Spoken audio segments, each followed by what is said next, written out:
The purpose of today's video is to teach you a technique that would allow you to convert from probability density function, here denoted small f of x. So whenever you see small f of x, it should ring a bell that this is actually probability density function. So from small f of x to big f of x. Big f of x stands for cumulative distribution function. Of course, you probably ask yourselves the question, why do we need to convert from one to the other? Well, the reason is as follows.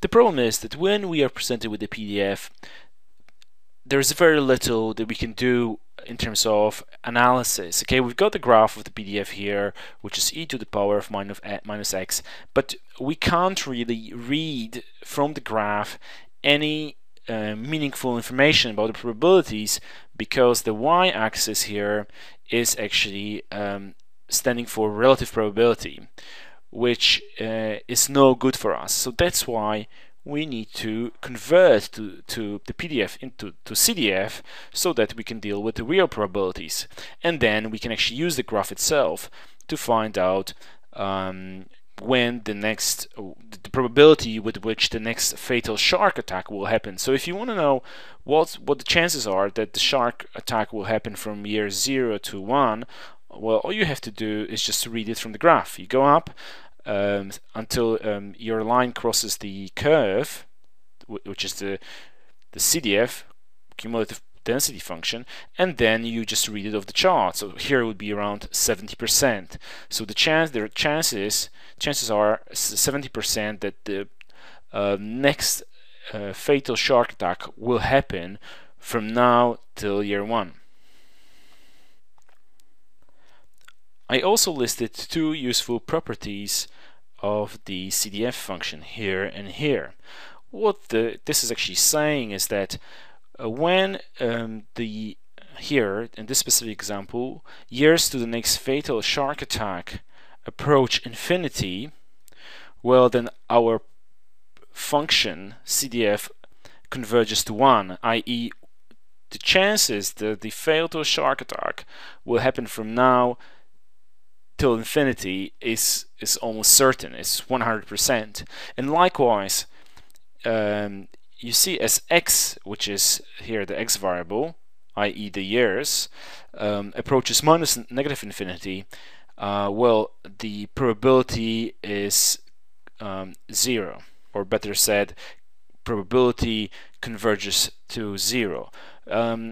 Looking at the graph here, we can see that the chances that the next fatal shark attack will happen from now till, say, 1 second later is 0, yeah? So that's how we have to understand these two properties of the CDF function. Okay, so how do we get the CDF from PDF? Well, we have to solve this integral. So, first of all, we have to substitute the x variable with a t variable.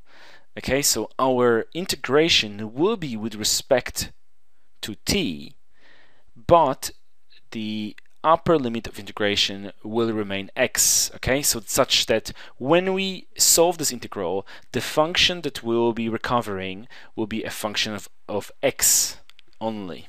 The other thing to consider is this lower limit of integration.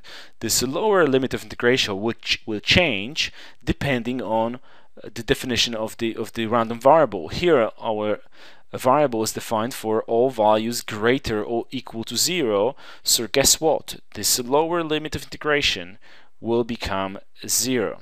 And as with everything in mathematics, you can go back to your original function, i.e. from big f of x, i.e. the cumulative distribution function. You can go back from it to the PDF by using differentiation. Of course, this is much easier because you have to differentiate with respect to x, the big cumulative distribution function. Okay, so let's have a look at an example. Yet again, we're sticking to the same exponential probability density function. Here's the setup. Okay, first thing you will realize is that we change the variable of the function. Remind yourselves that this was e to the power of minus x. It becomes t, so we change the variable, we integrate with respect to t, but we keep the upper limit of integration as x. We also change the lower limit of integration because our variable is defined from 0 to infinity. Okay, so this x stands for years. Okay, so now just standard integration. When we get the antiderivative of this expression, we now have to substitute the limits of integration, and it turns out we get something like 1 minus e to the power of minus x. Okay, so this is this function that we are getting here. Okay, I graphed it here, and you will note that this CDF, like every other CDF, is monotonously increasing. Okay, so here's our CDF. And how do we get from CDF to PDF? Well, we use the opposite of integration, i.e. differentiation. And differentiation is slightly easier because all we have to worry about is that we differentiate it with respect to x, and it's standard differentiation. Derivative of a constant is 0. Derivative of e to the power of minus x is minus e to the power of minus x. Therefore, we recover our PDF. Okay. So, in a nutshell, to get from PDF to CDF, use integration. To get from CDF to PDF, use differentiation. Integration is a bit messier because we are not integrating with respect to x. Before we can integrate, we have to change the variable in here, the variable of our PDF, to any other letter, as long as it is not the same as the upper limit of integration. So say we had e to the power of minus x, and we have to just change the variable to, say, t, and then integrate it with respect to t. But in fact, it can be any other letter of the alphabet. Now, let's do 2 questions. Okay, so the reason why we derive this CDF, because now we can actually do something meaningful, i.e. we can find the probabilities, because the big f of x, which we derived here, gives us the probability that our random variable would be less or equal to some value. Okay, I'll give you an example straight away. Say, what is the probability that the shark will attack in the first 6 months, starting from now?